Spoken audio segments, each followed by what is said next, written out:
Ayun nga, pauwi na nga ng Maynila dahil ginaut ang ating lolo. Sobrang lamig kasi dito sa Cagayan. Umuusok ang ating bunganga tuwing magsasalita. Sobrang sakit ng paa ko, pero buti na lang nandito ako sa sleeper bus. Pakinggan nyo ang aking kwento. Magkukwento lang ako ng walang kabuluhan. May nakita akong multo doon sa mismong apartment na tinutulugan namin. Hindi ko lang sinabi sa kanila kasi alam kong mga takot. Kasi kung ako lang, basic lang yung mga multo-multo na yan.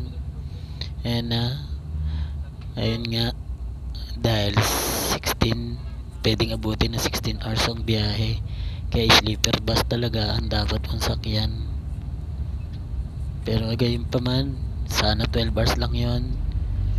Hayaan mo na. Mag-alala, pauwi na ako. Malapit lang yun. Tulog mo lang konti, nandyan na. Akala ko abutin pa ng alas 6, pero buti na lang. At saka dapat nga nasa ikalawang palapag ako ng tutulugan, pero naawa sa akin yung ewan ko kung yung driver na yung konduktor.